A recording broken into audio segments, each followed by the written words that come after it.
বিকাশৰ 12 দিন আজিও আৰু এটা কাৰ্যসূচী আমি কোকৰাঝাৰ জিলা হিচাপে সমাপন কৰিবলৈ সক্ষম হ'লো। গোটেই অসমত এই কাৰ্যসূচীটো হৈ আছে যে আপোনালোকে ইতিমধ্যে গম পালে যে 4,586 জন বিভিন্ন ক্ষতিগ্ৰস্ত বানপানীত ক্ষতিগ্ৰস্ত হোৱা যাৰ মানে ঘৰ ফুল্লি ডেমেজ হ'ল, পাৰ্চেল ডেমেজ হ'ল, বস্তু বাহানি ক্ষতি হ'ল, তেনেকুৱা ব্যক্তিসকলক আজি চেক প্ৰদান কৰা হৈছে।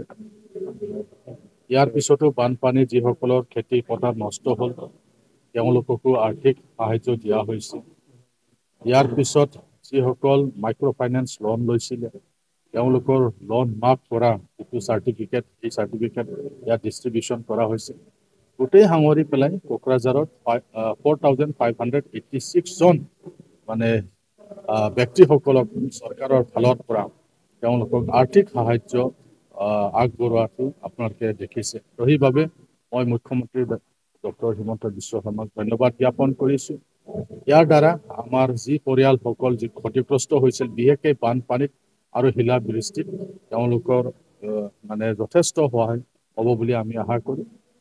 কিয়নো কোকৰাঝাৰত যোৱাবাৰ খুব বেয়া ধৰণৰ শিলাবৃষ্টি হৈছিলে, যাৰ ফলত বিভিন্ন বহুজন মানুহৰ মানে তেওঁলোকৰ টিন পাতবিলাক নষ্ট হৈছিলে, উটি গৈছিলে।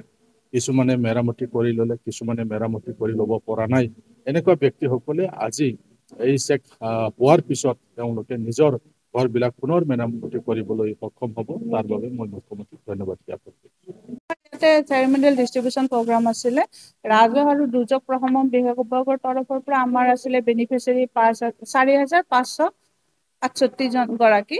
তেওঁলোকৰ ভিতৰত ফুল ডেমেজ ঘৰৰ সম্পূৰ্ণ ক্ষতিগ্ৰস্ত ঘৰ আছিলে 15 গৰাকীক। তেখেতসকলক আমি ইয়াতে আনুষ্ঠানিকভাৱে মাতি আনি পেলাই আমি প্ৰদান কৰিলোঁ আৰু তেওঁলোকৰ বাকী সকলোৰে একাউণ্টত সোমবাৰৰ ভিতৰত ডাইৰেক্ট বেনিফিচিয়াৰী ট্ৰান্সফাৰৰ যোগেদি তেওঁলোকৰ যিখিনি প্ৰাপ্য ধন সেইখিনি পাব।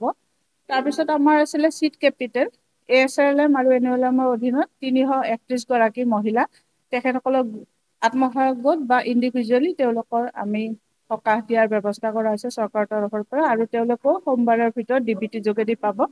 আকৌ আমাৰ আছিলে 119 গৰাকী ঋণ মাফ চাৰ্টিফিকেট, আৰোহণ বন্ধন আদিকে ধৰি কিছুমান যিখিনি মাইক্ৰ' ফাইনেন্স আপোনালোকে জানে তেওঁলোকৰ পৰা লোৱা বেনিফিচিয়াৰী আমাৰ কোকৰাঝাৰ জিলাত 119 গৰাকীক ঋণ মুক্ত চাৰ্টিফিকেট দিয়া হৈছে। সেইখিনিও আমি এই অনুষ্ঠানৰ জৰিয়তে প্ৰদান কৰিছোঁ।